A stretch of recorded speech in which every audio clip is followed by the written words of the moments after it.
This is the Vision with Execution show. My name's Adam Torkelson. I'm your host. My guest today is Tanner Haas from Denver, Colorado, if I'm not mistaken. And Tanner is the founder of Freedom Chat. It's an awesome end-to-end encrypted messaging app, and it does a whole lot more than that within the whole privacy communications arena. And I'm going to give him a chance to talk a lot about that. So thank you for being on my show, Tanner, first of all. Thank you for having me, Adam. If you wouldn't mind taking a minute or two and talking about yourself, how you like to introduce yourself to people, and go for it whenever you feel ready. I am Tanner Haas, as you said. I'm a four-time founder, three-time author. I started my first company when I was 18. I sold that same company when I was 21. I wrote my first three books before the time I turned 20. So I got started at a very early age.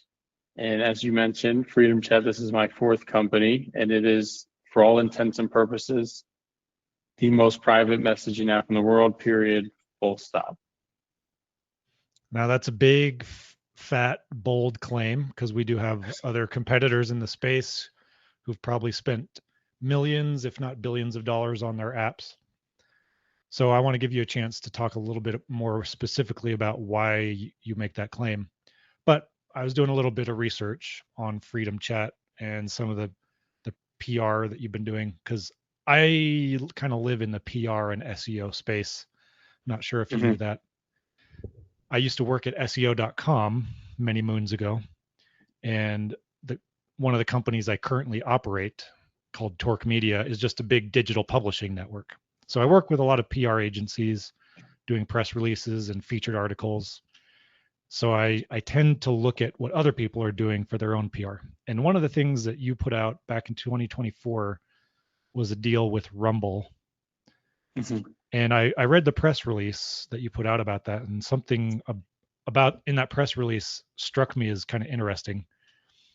And it was that as part of your partnership, you were committing to spend a certain amount of money on their platform on banner ads. And I'm really curious, actually, how that partnership ended up panning out for you. Like, was it a good thing that you spent the money on that? How did it go? Where are you at with it now? I'm just really curious about that whole story. So I love Rumble.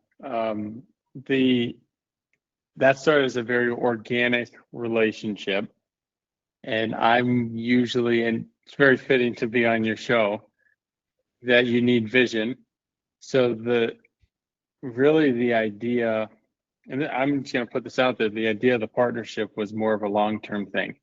And what's going to be announced in the next few weeks is a much deeper partnership.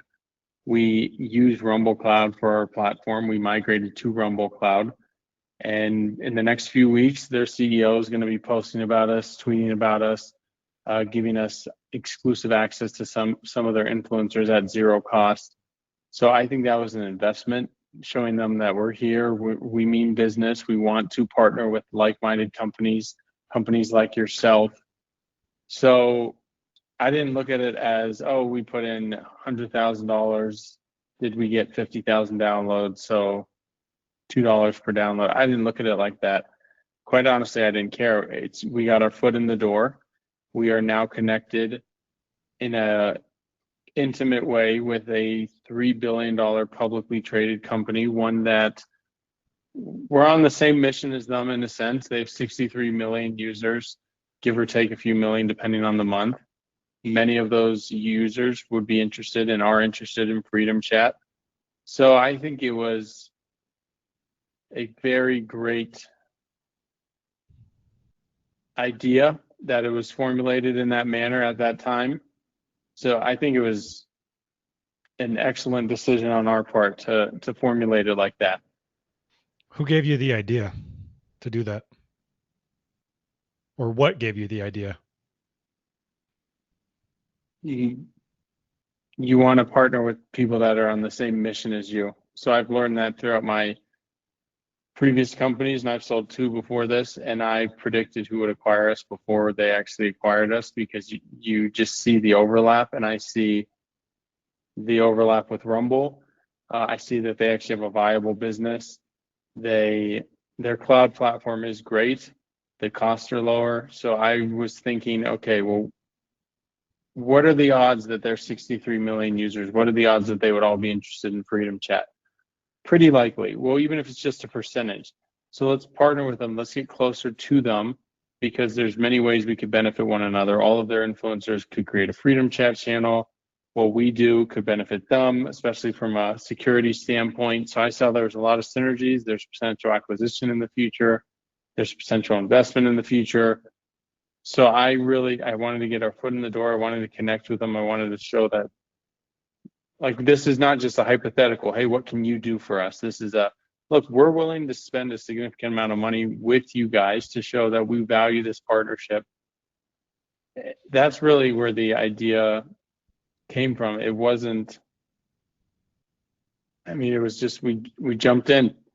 And I think that looking back, it was an excellent decision, because what's going to be announced in the next few weeks is a much closer partnership than the one that you saw in the 2024 press release.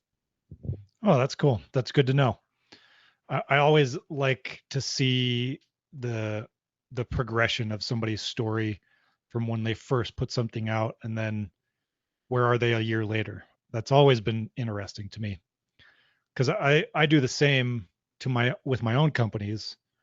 I try to do sort of a yearly self-assessment on where all of them are at compared to a year ago and a month ago and a week ago. But a year's time, that says a lot, because so much can happen in a year in the world and in your business, people's health, people's ideas and concepts and beliefs. They can change in a year. So that's really cool to see that. And I'm in agreement with you. That's why I love reading so much about, business books or even biographies, to see like the progression of something, because you really can't, like, as much as everybody wants to have 2020 vision looking forward, it's always 2020 looking back. And it's interesting to see how the dots connect, because I think Freedom Chat is on an incredible path, connecting with the right individuals, the right companies, and we're now starting to find our footing, getting our foot in the door, because you don't want to be competing against a synergistic company in a sense. So yeah, I'm in agreement. I love just seeing the progression of things, how it unfolds. So speaking about competition, tell me about why you're better than Signal. So let's break it down. I break it down into there are 3 pillars of privacy, and then I'll break down the actual features within the app, and then the value system. So let's say the 3 pillars of privacy. So number 1 is end-to-end encryption. And I mean true end-to-end encryption, where nobody but the intended recipient can decrypt a message under any circumstance. Telegram, and you'll see how this all loops together, is not end-to-end encrypted by default. You can go see that. That's public knowledge. It's very different when you say strong encryption versus end-to-end encryption. So that's number 1. So that knocks off Telegram. Now let's go to the most popular app in the world. That would be WhatsApp. WhatsApp says that they have end-to-end encryption, but there is an inherent flaw in that. It's not a flaw, it's by design, that you can actually report a conversation, and the last 5 or so messages can be decrypted and viewed by WhatsApp. So that's not end-to-end encryption. It's end-to-end encrypted until we say otherwise, which do you really think that it's only when a user is reported? Like, come on.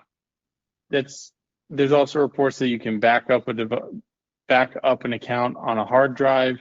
Like, that's not end-to-end encryption. It could be end-to-end encryption, so it's an optional thing. And then let's look at Signal. Signal, as far as their documentation is concerned, does have end-to-end encryption. There have been numerous, let's say, independent or conservative influencers that have said their Signal accounts have been hacked or leaked. And I'm not just talking about Pete Hegseth and the administration. I mean, I'm talking about Tucker Carlson and other influencers that have said that it's actually been leaked, and I can get to my hypothesis how that's possible. So that's the first pillar of privacy, is end-to-end encryption. So you can knock off WhatsApp, Telegram, and Signal. Yeah, let's say they have end-to-end encryption. Number two is, do you store messages on a server? The longer something is stored, the more data that's stored, the greater the risk is. I think that's fair to say. WhatsApp stores every single conversation you've ever had indefinitely for many different reasons. Telegram, same thing. Signal says it's stored locally. So let's throw them a bone. Let's allow it. Let's say, okay, it's only stored locally. The third pillar, which crosses off 99% of messaging apps, is, do you have commercial use of user data? WhatsApp, owned by Meta, statement speaks for itself. I mean, every piece of information is siphoned off. Who you talk to, when you're talking to them, your device, your location, political affiliation, financial status, everything. Telegram, same thing. Viber, which is popular. I mean, they're probably the most popular messaging app that nobody's ever heard of. They have 1 billion users primarily in Eastern Europe. Signal says they have no commercial use of user data. There's some questions I have there, specifically with their integration with MobileCoin, which was an unknown and still is an unknown cryptocurrency, which was co-founded by the same individual that co-founded Signal. The other co-founder was Brian Acton, who co-founded WhatsApp. Their CEO now came from Google, who's one of the most influential people, quote unquote, in AI. So do you have commercial use of user data? I think there's especially from a skeptic, like an audience that's skeptical by nature, the conservative, independent audience. I would say, I don't know, I wouldn't trust Signal there. But let's just break down the facts. So those are the 3 pillars of privacy, and you can usually roll out, yeah, this app is private, this app is not. But then let's get deeper. Freedom Chat prevents screenshots and screen recordings entirely. If I have a chat with you, Adam, and you send me something and I try to screenshot, all I'll get is a blank white screen. If I try to screen record, all I'll get is a blank white screen. You can edit, unsend, self-destruct at any moment, at any time. We also have a unsend all button. So you could have sent me 1,000 messages. You unsend all, they're all gone just like that. Click of a button. I mean, how many apps can say that they have the same in-app security features that Freedom Chat has? None. The other thing, and this is actually the most, in my view, and this has been reported by the New York Post, the Washington Examiner, is a lot of other messaging apps allow linked devices. And what that means, which is an inherent security vulnerability, it's a flaw, is your phone number can go log in. If you have a Signal account, a WhatsApp account, you can go log in on 1 device, 2 devices, 3 devices, 4 devices, and there's nothing that stops it. Freedom Chat does not support linked devices. We choose security over convenience, which, yeah, we're going to lose some users because they want to sync with their iPhone, their other iPhone, their Android, whatever, their iPad. Okay, but it's this inherent security vulnerability, and you can see the reports from the New York Post that resulted in Russian phishing, Chinese phishing. And so that's a big one. The fact that we don't allow linked devices, we prevent screenshots, screen recordings entirely. You can't add somebody to a group chat without verifying their encryption keys, without verifying their phone number. That would have helped Mike Walt inadvertently adding the Atlantic editor into a chat. And also the other thing is only the group chat creator can add someone to a group chat, not just any participant. So when you add all of that up, when you add in the 3 pillars of privacy, the values, it's trust. A lot is based on trust. Freedom Chat, we are born and raised in the USA. We have no commercial use of user data. You look at our team, we've always been about privacy for privacy. You look at our in-app security features, whether that's 2FA, two-factor authentication, screenshot protection, a media save. You can't save images or videos without someone's explicit permission. Block users. When you add it in its totality, That's what makes me say Freedom Chat is the most private messaging app on the planet. And that was an awesome answer. I don't think I've ever heard anyone give as succinct and precise an answer about why they're the best than what you just said. And I'll be honest, I haven't heard everybody in the world describe their own product, but you didn't use fluff. You were very specific, and that was incredibly well done. So congrats. I appreciate that. And in I security, you can't have fluff. You can't say I believe we're the best because, it's cool. Like that's not, no, what are the facts? And these are the facts, and you break it down. And I mean, we're a competitor. You got to know the ins and outs of your competition. And that's why I do think we have a very strong value proposition. And I think we're executing on that. Okay, so Tanner, why did you start Freedom Chat in the first place? What was the vision in your head about why you had to do this? So I had a marketing and SEO company, website creation. That did really, really well. I mean, we had publicly traded clients. We had clients that pharmacies, healthcare, finance, medical devices, like we did really well. So it wasn't like I had this vision, I'm going to start this. We were doing well. I was doing well. But I was working in the office one day, and honest to God, these are all true stories. Like I could not make this up if I tried. So number one is we manage quite a few websites. And some of those websites were more independent conservative media. So we would manage them. And I was looking at the comment section on one of our sites, and I saw the user comments, and they were very, very concerned because the interview was about privacy. I saw these users' comments, and they were, "Oh, you can't say that. They're listening." And I'm like, "Well, who is they? What do you mean they?" And I kept reading. This is not a small website. There was hundreds of comments, and I'm like, "Okay, what is the paranoia? What is the actual concern?" And so I did a little research, like surface level. Well, WhatsApp says they're private. Are they actually private? How about iMessage? They tout their privacy. Signal, and I dove into it, and I'm like, okay, yeah, this seems a little murky. I see where the concern is. And then I was sitting at my desk, and I got 4 calls from my 85-year-old grandma. And first one I didn't answer. I'm working. I'm trying to be productive. Second one, I'm like, okay, she's just calling. Third time, I'm like, okay, somebody's like, knock on wood, somebody died, something happened. I need to answer this. And I picked up the phone, and she's screaming into the phone, "Are you Tanner? Tanner, are you okay? Oh my gosh, are you okay?" And I'm like, what is wrong? Yes, I'm okay. Well, we just got a call that you're in a horrible car accident and you need $25,000 a year for this elective or this surgery. And no, I'm fine. I'm at the office. I'm okay. And what was concerning about that isn't the fact that it's the fact that my grandma, who lives on the other side of the country, doesn't share the same last name as me. I've been in a horrible car accident before.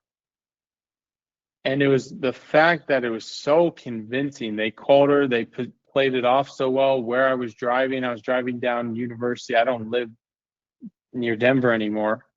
But it was like, okay, this is just deeply, deeply concerning. And the other one, this one seems a little more nonchalant, but it is true. As I was talking with a friend, and he just got a brand new cold tub, brand new hot tub. And he does pretty well. So he's got a beautiful backyard, and he's filming. He goes, "Yeah, look at my cold tub and hot tub." Did not text me. He sent me a recording. And all of a sudden, I'm going through Safari, which is so private for Apple's words. And I see a cold tub for sale. I see a hot tub for sale. I see in my I used to use Gmail. I see advertisements for cold tubs, hot tubs. I'm like, what is this? I mean, I was using iMessage, and it was a recording. So how is it now all over Safari? Obviously, is Apple. Why is it over Gmail? And I had some social media at the time, like LinkedIn. I'm like, what? This is ridiculous. So then I actually started to look into it, and I went deeper. And then you learn that WhatsApp, when you've ever downloaded it, shares all of your connections. It runs out of Facebook, Instagram. How does this person connect to this person? When have they spoken? Where do they live? iMessage. Well, no, actually what you send is then shared with Safari, and then it is shared for advertising purposes. So iMessage is not private when they say it's private. Do you know also when you send a video or image, they use dictation. So there have been people reporting that they have sent promiscuous videos and Apple would automatically categorize it. So when you dive into it, things are not as private as you think. It's actually concerning that every piece of information you ever share, your social security, I mean, how do you think this stuff gets out? Spam. How do you think this gets out? That really prompted me. I texted 5 of our clients who, I mean, they're successful, they're CEOs. I'm thinking of doing this. What do you think? And they all supported it. And then I said, we're going to do this. And we started we started developing it, we started working on, and this was over 2 years ago. I mean, it takes time to build something. It's not easy. That is what prompted it. It really was multiple things and it was a calling. Yeah, I'm not going to trust what these other companies say. We're going to do something about it. So in this process of really starting to care a lot about privacy issues, it sounds like you've gotten rid of social media for yourself to a large extent, Correct. if not altogether. Except my Freedom Chat channel, which we can discuss why that would be different than traditional social media, but continue. Yeah. Well, I was trying to look for you on LinkedIn just before our call because that's the Yeah. only social network I use. Mm-hmm. And I didn't find you on there, and I thought that was really interesting for a guy who's running a company that he wants to raise money for and that he needs publicity for, not to be Mm-hmm. on the professional social network that every professional uses. So I thought that was quite interesting, and now I understand the reasoning behind that for you. Mm-hmm. And to The be frank, question, I've never, and this is just an important fact, I've had a LinkedIn. We've raised money. I mean, all in all, I've raised from over 100 investors, not from just this company, but previous companies. I've never once raised money from somebody I connected with on LinkedIn. It's all been organic. My very first client for Zeek SEO, who was the first investor in Freedom Chat, was somebody I picked up in an Uber 5 years ago when I was struggling for my first company. And he introduced me. It's never have I once connected with somebody on LinkedIn. And LinkedIn, I mean, just because they're more professional, there's some serious security questions, privacy questions there as well. I don't doubt it. And as somebody, here's what I was going to ask you actually. Um, I do think a lot about belief systems. As a conservative Christian myself, voted for Donald Trump, had the sign out in my front yard. Most of my neighbors hated it, even living here in Utah. I've shifted politically a lot in the last 10 years, where I was way more of I would call myself a socialist almost 10 years ago. Mm-hmm. And I'm just curious about your own political leanings. You don't have to talk about everything you believe or anything, but I would be going, happy to. I'm an open book, but keep going. well, yeah, my own journey. I'm just looking at how I came to be where I'm at today is a result of a lot of different things. And I feel like I'm just more aware of what's actually going on in the world than I ever have been before, but I don't watch the news at Mm-hmm. all. So I'm just kind of curious. Have you shifted politically at all in the last 2 years, going from not being too concerned about privacy to being like the most concerned guy on the planet, sort of right now? Or has you I been the same the whole time through? I'm just really curious. I I mean politically I am I mean I'm very conservative, but I'm also like I'm a hardcore Republican, but I'm also a liberal in section, like in one area, our healthcare. It's utterly ridiculous. It's so like my wife just gave birth this was a few months ago, and this hospital that wants to send me a bill for 36,000 whatever, even though they did things that they shouldn't have done. They make $20 billion a year, and they claim they're not for profit. So that the local county doesn't get the dollars, state doesn't get the dollars, federal. I'm like, okay, that's just utterly ridiculous. So let's fix healthcare. So that's first for that. But in terms of like privacy, it's only going to get worse.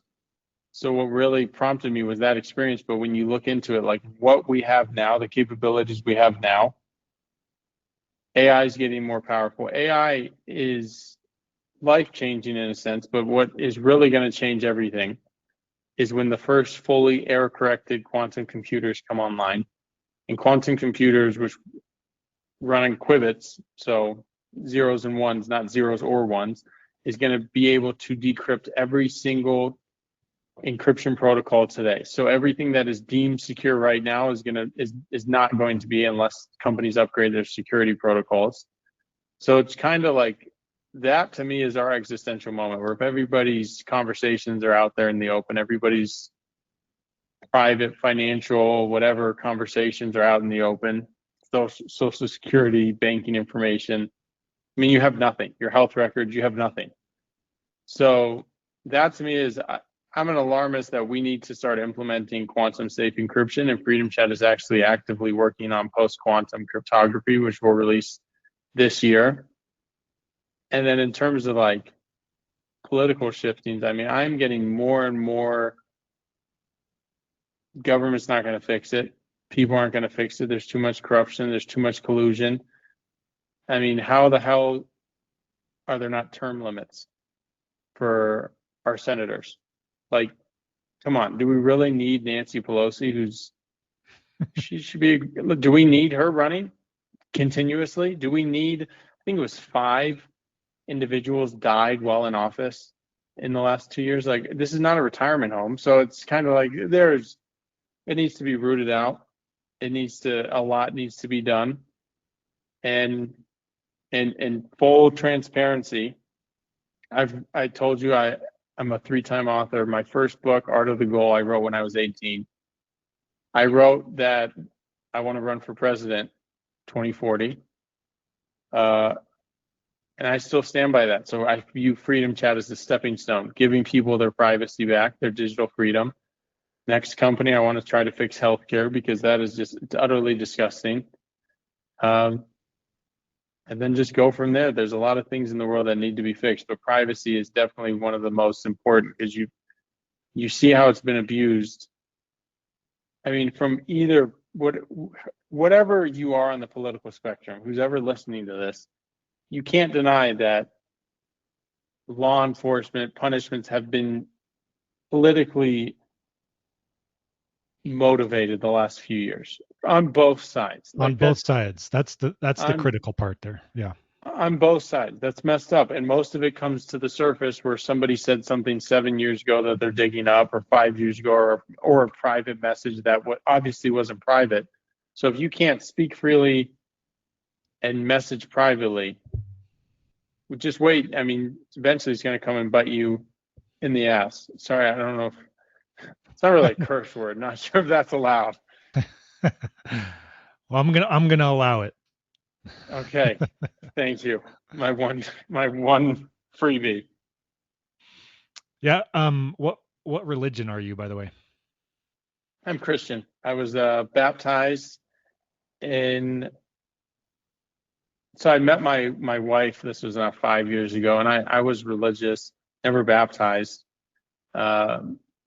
Decided to get baptized. So I'm a Christian conservative with a liberal leaning when it comes only to healthcare. Other than that, you get what you work for.